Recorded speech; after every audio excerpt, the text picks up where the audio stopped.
All right, guys, welcome back. Next episode of Orbital. Rockets had 4 games this week. Nuggets, Pacers, Warriors, and Kings.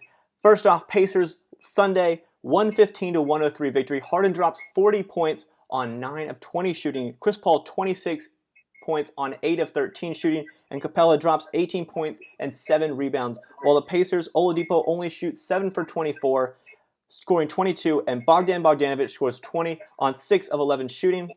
Next game was at Denver against the Nuggets. Rockets, Capella drops 24 and 9, Harden 22 and 11, Chris Paul has 21, Ennis scores 16, and Tucker scores 12 in the starting lineup. For the Nuggets, Monte Morris off the bench scores 19 for them. Pretty impressive for him. Then Warriors was a blowout, 107-86. Durant held to 6 of 15 shooting, only scores 20. Klay Thompson with only 10 points, scoring 5 of 16. Only 2 Warriors make a three-pointer the entire game. Rockets, Harden has 27 on 8 of 23 shooting. Ennis scores 19, and Gordon scores 17 off the bench in one of his more efficient games of the season. Final game of the week was against the Sacramento Kings. Another win, 132-112. Capella goes 23 points, 16 rebounds, and 5 blocks. Harden goes for 34 points and 8 assists. Paul has 24 and 9. And off the bench, Green scores 27 with his best game of the season, and Gordon scores 11. For the Kings, Heel drops 23, Fox drops 19, and Bagley scores 16 off of the bench. Obviously, that's a lot to get into. Rourke, with these 4 wins, where are the Rockets now in the standings for the Western Conference? Gotcha. Yeah, that's a lot of numbers there, John, but pretty much what it boils down to is it was a really good week for the Rockets. We won all 4 of our matchups, and I remember talking last week on our episode that it would be good if we were at least win at least 2 of these games, because we had some pretty hard matchups, especially against Denver and Golden State. For us to not only beat both of those, but actually blow out Golden State by 21 points, and then get some good wins against the Kings, who are looking really good this season, and also Indiana. That puts the Rockets at 8-7 for the season, and with our terrible start, it's actually not that bad. We're currently 10th seed in the West at 8-7, but the first place seed only has 5 losses, and the first place seed for once actually is not Golden State, guys. You know who it is? It's Portland right now, and Portland right now is at 11-5, and we're 8-7. So to put that in perspective, we're right there, even with our terrible start. You know, all the other teams in the West look so tight right now, so we can really make a run for what's going on in our last 10 games. We've been 7-3, which is tied for second best in the West, only behind OKC, who's like rambled off a crazy 10-game 9-1 streak. But pretty much the Rockets have been playing really well, shooting the ball a lot better. Defense has still been on lock, tied for I think 8th at best in the league right now. So we're finally getting to score, as we were talking about last episode in the last couple of weeks. It was really just coming down and making shots. We were getting open plays. It was just having trouble finishing. And as we see some great finishes from people like Harden and Chris Paul this last week, having putting up some good numbers and getting back into that playoff form and what they were used to seeing them play as. So the Rockets are looking a lot better. And this week was a great week for us and all Rockets fans to see us go 4-0 this week. And while we're still only 10th, and the West, like I said, 8-7, we're only 2 losses behind the first seed. So we're right there, right with it, and we're looking good right now. What do you think? Me? Yeah, go for it, Eric. Okay. Well, yeah, I mean, you just see the defense really coming together as a whole. You know, it's a big improvement. You know, although, I mean, just these last couple of games, we see the offense and the defense starting to come together a lot more, especially in the Kings game. I was waiting for that offensive explosion to come through, and it was finally nice to see that. But, you know, you get Jeff Bzdelik back. The switching just looks a lot smoother, and it's really confusing teams. And you just see a completely different squad out there from the beginning of the season, right from the start of the season. So, you know, it's been a treat for, I think, Rockets fans to see that. But yeah, I mean, we just look like a completely different team right now. I mean, we look pretty unbeatable at the moment. Yeah. You know, so I mean, we're hitting shots. I mean, that was the big thing. And we've been talking about this a lot. Is just finishing, making our shots. I mean, because we're getting open stuff. But you know, the only thing that I'm noticing right now is Eric Gordon is still struggling with his shot throughout the season. So you know, hopefully he can start to get that stroke going a little bit.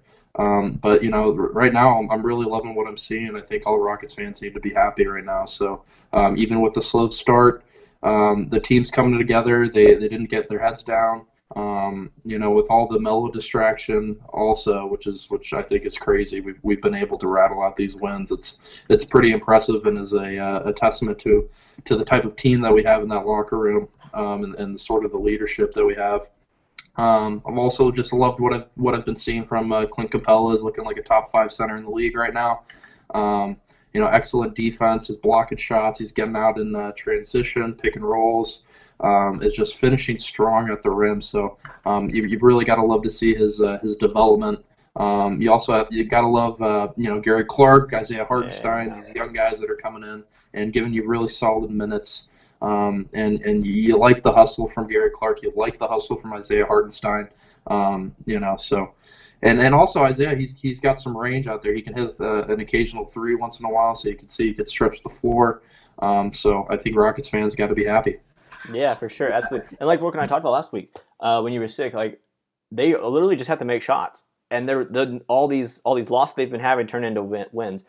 I mean, well, obviously we're going to get into the Melo situation. How much you guys think like his absence is affecting the team? Because usually we talk about like him not being around. Then you have these 4 wins. Obviously, we're going to have talks about, was Melo the problem? Blah blah blah, all of that.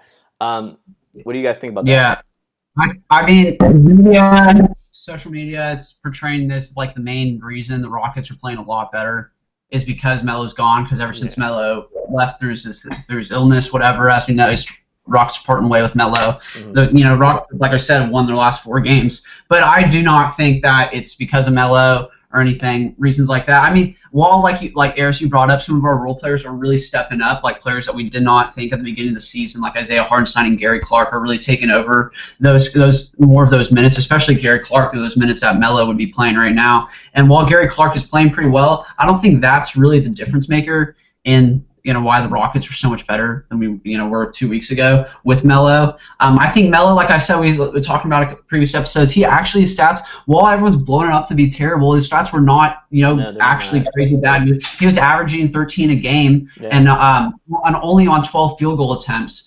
And so, I mean, while that's kind of a lot, I mean, he was still shooting the ball over 40%. So it wasn't terrible. He was close to 50. He said his 3-pointers were right below 33, right below being efficient, and his field goals were right under 50. So it's not like he was shooting the ball, bad or like terrible shots. It was just like it seemed like we weren't clicking fully, but it was really, like I said, alluding to other problems with other players finishing, especially Eric Gordon, who still is like. It's actually gotten worse than last week. Like now, he's shooting the ball, the 3-point ball, below 25%. Like less than 1.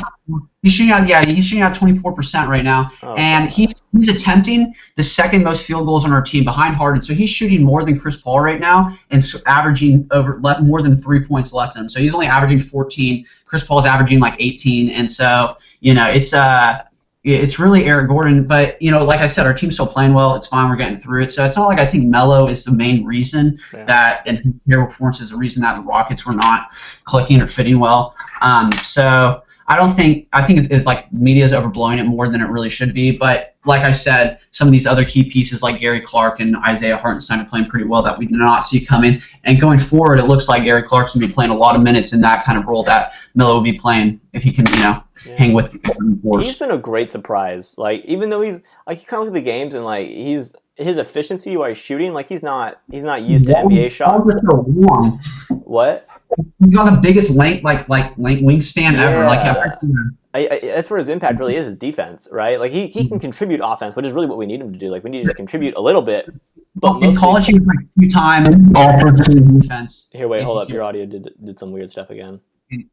In college, Gary Clark was 2-time, first-time all defense. Yeah, like he's so good defensively, and I mean, Rockets never get probably like since Chandler Parsons, we have never had maybe even like Troy Daniels. We've never had like those guys that just kind of like are young and then like are really good. We've always get like guys who are kind of at the tail end of their career, like a Beasley coming back from China or a Ty Lawson after his incidences. Like we get those guys back and you expect them to do good, but we don't really get a lot of like good young players that like We never really get a lot of those, and so I love seeing that. Like when Chandler Parsons was doing really good, and Troy Daniels in playoffs, like all those are really fun to see. We trade them. Usually trade them to get even better players. Yeah. Well, but then they turn into like Montrezl Harrell, right? And then like Montrezl Harrell, Sam Decker. If we had them on our team, I mean, I want Sam Decker right now. Are you kidding me? Yeah, I mean, I would take. Well, no, he's injured right now, so I actually wouldn't take him. But I think he's like broke his foot or something. I don't know. I still got the jersey though. We still got the Decker jersey in there. I got a new Chris Paul jersey actually. I got a new Chris Paul jersey the other day. But this is off topic. Anyway, yeah, no, it's great to see like a young player kind of make a name for themselves on the Rockets. Like I love seeing that. It brings a lot of energy to the team, and defense has been his best thing. I got a question. You guys see any standouts you want to highlight on the Rockets? I don't know. It could be benefiting, making us play better. You think is the main reason? Anything you want to highlight specifically on the Rockets, or maybe Coach D'Antoni? I don't know. My main thing is I'll take a stab at I already touched up on how Eric Gordon's not playing well still, but like how Gary Clark is really starting to play more minutes, and actually PJ Tucker. I'm a fan of PJ Tucker, but compared to how everyone else hyping him up, with our starting lineup last year was like crazy with him when he came in the lineup, whatever. Everyone's hyping up PJ Tucker. I really like PJ Tucker, but this season he's even taken up another level. Not only does he lead our league, our team's still in threes, shooting the ball like 45% from three, and he's leading the league in corner threes right now, which is crazy. PJ Tucker, think about it, he's leading the league. Good. More than Klay Thompson. Yeah, you put those guys in there, and you're like, "Whoa, what?" And then you especially take the game that Klay had against us, where he was like 0 for 5 or something. Jeez. Yeah, and that's what I'm talking about. Where he's ranking, I'm pretty sure he's like top 50 defensive efficiency guarding on ball. Are we going to see him in the 3-point contest? That's what I want to know. I want to see PJ Tucker in the 3-point contest this year. Make it happen. I think those kind of reasons. Some of those players, Gary Clark, PJ Tucker, their impact recently, the last couple of weeks, I think have elevated us, made a difference maker in us winning these last 4 games for sure. And going forward, I think they're going to be critical to play well. Absolutely. What about you all? Anybody? Well, I really just want to see Eric Gordon turn stuff around offensively. Like, I know the Rockets style is like shoot as much as you can, shoot a lot of shots. If you shoot more, you're going to have more that go in, right? Like that's the logic. Next level, though. Well, yeah, he's taking it to the next level. I don't know. Yeah, he just takes a lot of shots. Shooter shoot. What is it? No, but that also moves into where like Gordon is only making headlines right now with trade talks relative to other teams in the NBA. Like you started to talk about right now, we're bringing up trade talks. Not only were we bringing up trade talks earlier in the year to get key players like Jimmy Butler, but now it's like as soon as another All-Star with Bradley Beal acting up being trade shopped right now, instantly it's like, oh, we got Eric Gordon, because he seems like one of our pieces that like is very good. Been a 6 man and so good that can if we package him with a couple first rounds or another player, can make that All-Star jump to a player like Jimmy Butler or Bradley Beal or some type of player like that. It seems like that's what the Rockets and what Daryl Morey, I think, is going to be trying to shopping to try to make our team even better. Because you guys know how Daryl Morey is. We're going to try to get the best players possible no matter what. So what do you guys think about those type of trade rumors, trading Eric Gordon to someone like Bradley Beal or another team? Could you just imagine if we trade Eric Gordon and maybe package him with a first rounder and a young guy, and we get Bradley Beal. We get Bradley Beal coming off the bench as a 6 man. If you replace Bradley Beal with Eric Gordon, come on now. The league needs to be put on notice if that happens. Yeah, that's not pretty. That's a scary thought. There's a lot to look at. This is huge news coming from Adrian Wojnarowski about the Wizards situation here. Pretty much there's no player on that team that's safe. They're looking to anyone. They right need now, to. So. They've needed to do that for years. Yeah, and so this is interesting. There's a lot of interesting players that the Wizards have that the Rockets could take a look at and see how they could fit. But yeah, you definitely got to look at Bradley Beal. You got to look at Otto Porter. Some of these guys. So, and we've got pieces to trade for sure, and we've got draft picks. So it'll definitely be interesting to see what happens there and what progresses with trade talks. I'm sure Daryl Morey is already on the phones at the moment right now So yeah, we'll have to see how that develops. Yeah, the only thing I got to add to that is like, well, one, you said you probably the package like Gordon with the first round and a young guy. I think that takes at least 2 first-round picks. I don't. If I'm Washington and like you have Beal's stats for the year, he's averaging 21, almost 22. So he's got. I'll round up for his stats: 22, 5, and 4, right? And then Gordon, if I'm rounding up again, averages 15, 3, and 2, right? Beal also makes 25 mil this year, 27 mil the next year, and almost 29 mil in his third year. So with Clint Capella's contract, Chris Paul's contract, James Harden's contract, like you look at all those and you're dealing with a really big salary cap to have like a really good team to have an all-star off the bench, right? That's really good. But like at the same time, 4 guys take up majority of your salary, and it's not like the Warriors 4 guys. It's like 2 really, really good guys and then 1 elite player or 2 elite players in Beal and Capella. You know? Yeah, y'all are tripping, bro. You guys think really if we trade for Bradley Beal, that Bradley Beal's gonna come off the bench behind like Ennis? Are you kidding me, dude? We're gonna start all 3. We're gonna start Chris Paul, James Harden, Bradley Beal, and PJ and Capella. Are you kidding me? I don't see that. I don't see it. I would not put Bradley Beal. I just look forward. Bradley Beal literally just became the fastest player ever, faster than Curry, faster than Clay Thompson. He scored 900 threes ever in his career. That'd be great off the bench. That's my response. He'd be great off the bench because you don't put him at small forward. He is 6'4". If we trade for him and bring him off the bench, he's literally going to request a trade. Get the man. Suck it up.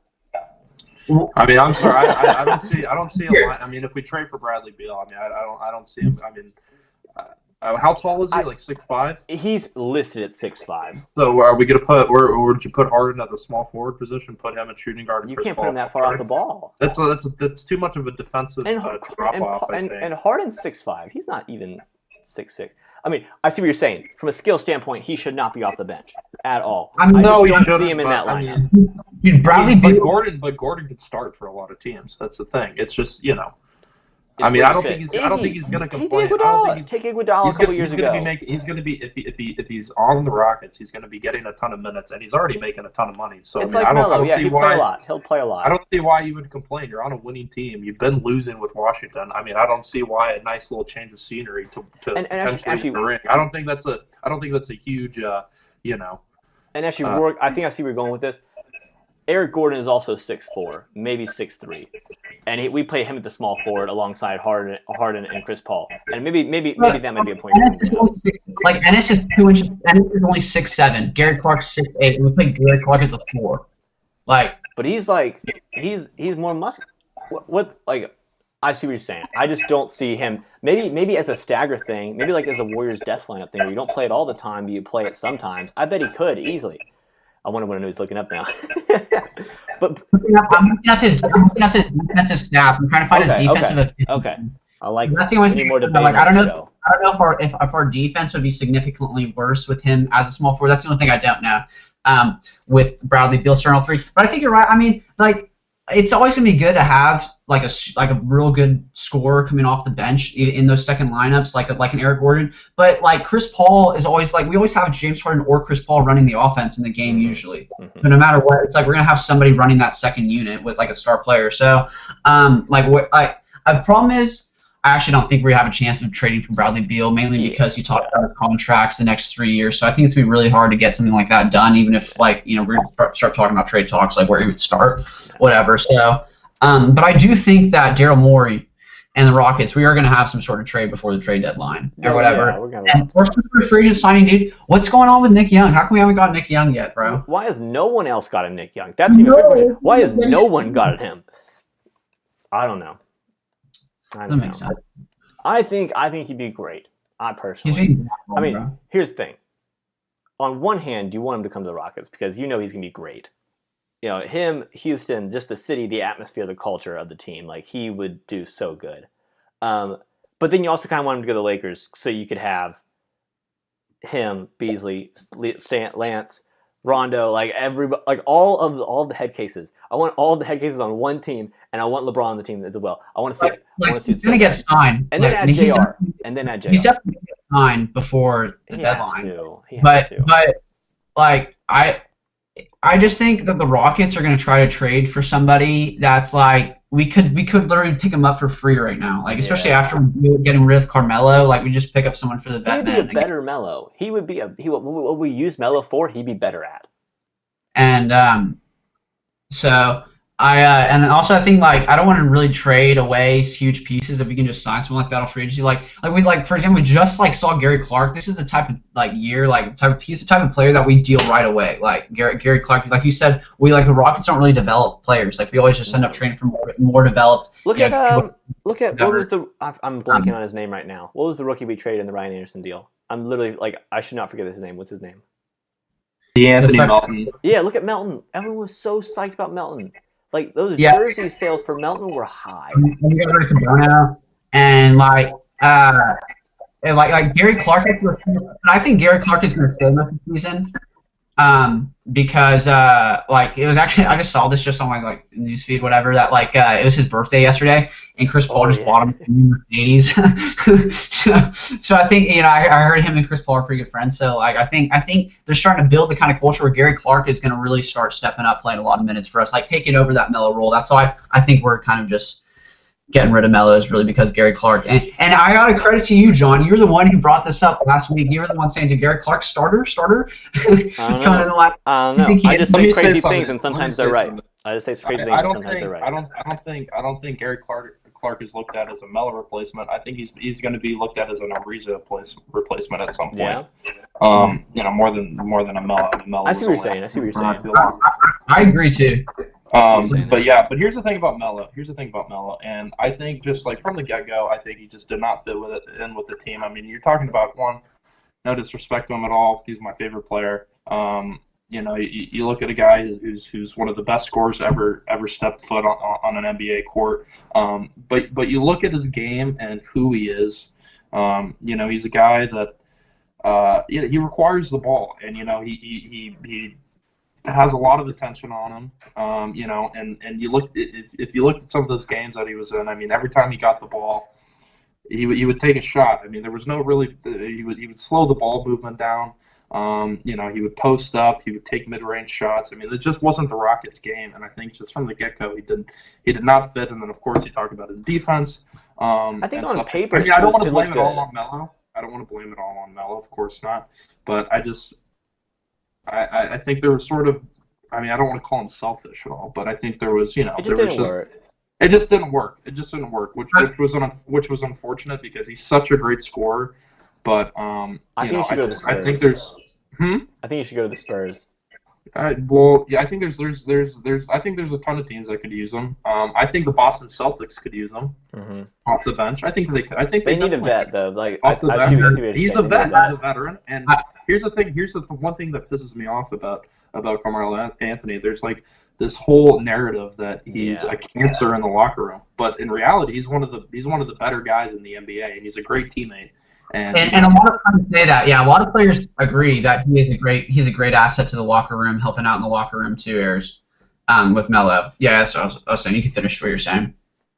I mean, I think there's a ton of teams that can use them, but to be honest with you, I think there's still a little bit of tension between Carmelo Anthony and Mike D'Antoni. I don't think the play styles match. I don't think that beef was completely squashed. And I think there's just, you know what I mean? And I don't think Mike D'Antoni fully trusted Carmelo Anthony at all. I mean, there would be games where he barely played in the second half or the first half. Mm-hmm. So I think there was just a trust factor between the two. I thought because, him and Chris Paul were best friends, I thought, Chris Paul could put him in the right position and stuff like that. But, to be honest, it just didn't work. And I just think that it's the play style. I think D'Antoni likes to shoot too many threes for Melo to handle. That's why Steve Nash was such a great player for him, is that Steve Nash was better at creating space in the perimeter and being able to be a threat outside than Melo is. He's a good standstill three-point shooter. He's not a good off-the-dribble three-point shooter like Harden or Nash is. That's just not his system. Or like Jeremy Lin. Take the point where Jeremy Lin was for Linsanity and all that. He's a better ball handler than Carmelo Anthony at that point when it comes to penetrating and dishing and making decisions that aren't just score the ball. I just think that, I don't think it's even a beef. Like, we talk about it as a beef, but they probably don't have an issue with each other, but they probably just don't mesh well play style wise. Yeah, so I don't really think, according to Melo, why he didn't really work out in Houston's system. I think there's like kind of multiple reasons, but mainly comes down to not really a beef, but just the differences in the play styles. I think when you look at, when he was successful in New York or even Denver, and those teams mainly were always pretty slow tempo pace. And like if you see Melo, we all agree, when he gets the ball, he likes to hold it. He likes to be in those kind of ISO dominated, slowing down the tempo, not really quick, not really rushing his types of shots and his types of plays or whatever he is going to make. And so he went to OKC, and even on Houston, and we were talking about, it looked like all his shots were rushed. Like he was just on the receiving end of the play of like the Chris Paul pick and roll to the kick to Melo, and then he's kind of rushed to either pump fake and shoot or just it's like he doesn't have time to actually plan out what he wants to do. It's all just premeditate something really quick in the offense, and he doesn't really have time to settle in. So I think for him to be successful, and which I definitely think he still can be, is to go to a team that I don't know if it's in the starting lineup or whatever, but it's really in that same kind of pace to where he can get the ball, and what I think would be best coming in second units when teams have their like star offensive players come off. Like, for example, a team I think you go to is Portland. So when you have that starting lineup come off the bench, their second unit is pretty bad at scoring. And so they're like types of offense when you have people like CJ and Damian getting pretty tired, and you can go to someone like Melo coming off the bench against those second unit teams, really getting the ball, really be able to dominate a whole 24-second shot clock. Because on a team like Houston, or on a team like, I think everyone's talking he might go to Golden State, but even a team like that, where they're Golden State doesn't want him. Golden State doesn't want him. Probably not. They're not interested in Carmelo Anthony. But I think today's NBA is definitely a lot faster of a pace, and I think you can blame. I think you can blame the Warriors for that because they're such a fast-paced team. So every team has been trying to match up with that kind of play style. So I mean, there's a very finite amount of teams that kind of slow it down. And I mean, you look at the Spurs; they're still that kind of team, and they got a lot of ball movement, but they're not a fast-paced team. They're not a run and transition team per se too much. That's why they're set offense. And I think that would be a good spot for him. You know what? I would like to see. I'd like to see him go back to New York, just to have a reunion there and retire. I think Carmelo Anthony, and it saddens me to say this, but I think he needs to retire after this season. I think he needs to go to a team, maybe like the Nuggets. I'd like to see him on the Nuggets also. I'd love to see him. I'd love to see him on the Nuggets. I'd love to see him on the Nuggets. Because you look at it, this could be another Allen Iverson issue here. Sure. Where he's trying to fight, to get his old self back. He's trying to, win a ring or whatever, and he tarnishes the end of his career. And I don't want to see that happen for him. He's one of the greatest scorers of all time. I think he needs to he's 34 years old. He's lost a lot of his, athleticism, and he's slow, and he's not a good defender at all, and he's not that great of a shooter anymore. So, what is he used for? What is he used for? So I know it's coming from me too, and I'm a huge Melo fan, but when it's just, I don't know. I would like to see him either go back to the Nuggets or go to the Knicks. I think that would be an interesting time. I think that'd be fun to see. So I think teams like slow paced, second unit, ready. Portland, I personally don't think a team like Denver, San Antonio ever happens. I don't think that's ever going to happen. But a team like Portland, Brooklyn, who, if you look at Brooklyn now, LeVert, got stretched off, they don't have any talented real scorers. Really. LeVert is coming back, though. LeVert is going to be ready. But that's not going to be the last month or 2 months of the season. You know what I mean? LeVert is coming back. No. He's coming back pretty soon. I read that in a report. Yeah. It was just a dislocated. Yeah. I saw it actually was really good. It was just a dislocation, no actual pulling. But still, bro. I mean, it's fucking. And the point is, a team. Okay, you got LeVert, dude. I'll give you LeVert. Who else they got? Dinwiddie, and they have Jared Allen. They have Jared Allen. They got Jared Allen. Russell. They've got who's that? Harris. What's his first name? I keep forgetting his first name. Joe Harris. Joe Harris. He used to play with LeBron. He's a great 3-point shooter. I mean, they've got some good players, and they have an excellent coach. Also. They're 7-10. I don't think they'll be over 500. Probably not. Okay, but that's still a step up from what they were. 7-10 isn't as bad. Charlotte, especially if they get rid of Kemba, teams like that. I'm sure. I'm going on record. Portland, Brooklyn, or Charlotte. I'll give them those 3 spots. I think his best place. You don't see a Nuggets return? I don't see a Nuggets return either. You don't put him and Isaiah Thomas on the same team. And the Spurs can't invest as much offense in Melo. Like they already got people they slow down the offense with LaMarcus. But here's the thing: they shoot more mid-range shots than any other team in the league would. That's because they have DeMar and LaMarcus, not like. But Melo is going to take away. It's not going to add. But here's the thing.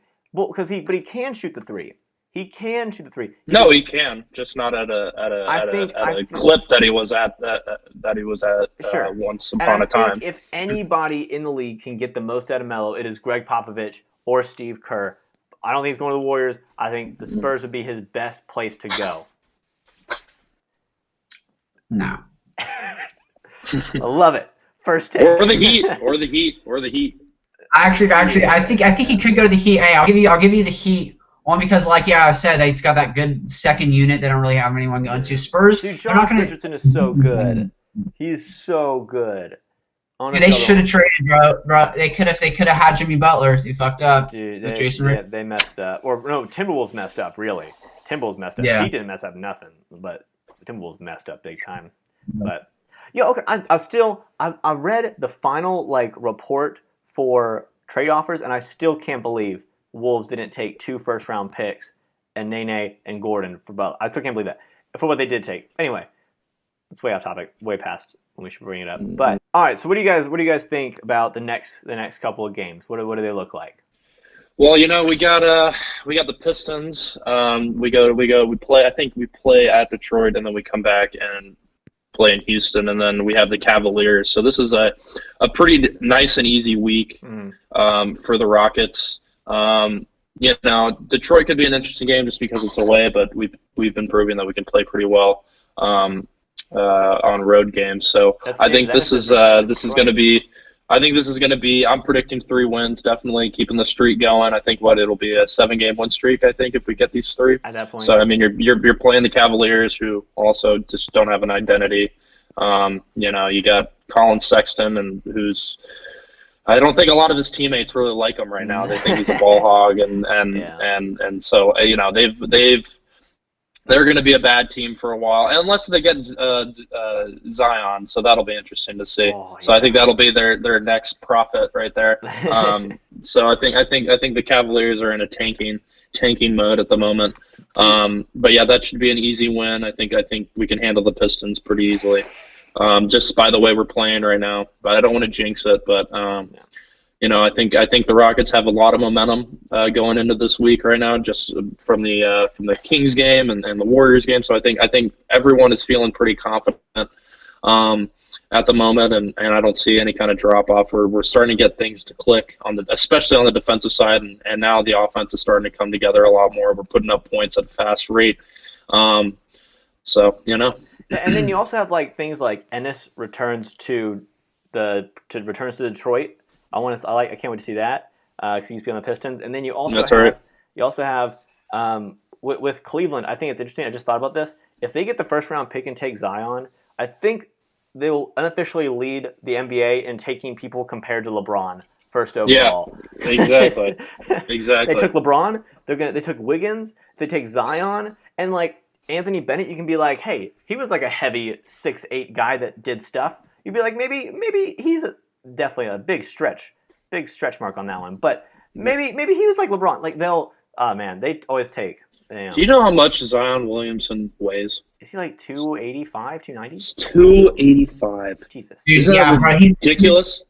He's heavier. He's got 20 pounds of LeBron. He'd literally be heavier than anybody in the NBA besides Boban. I've never seen anything like him.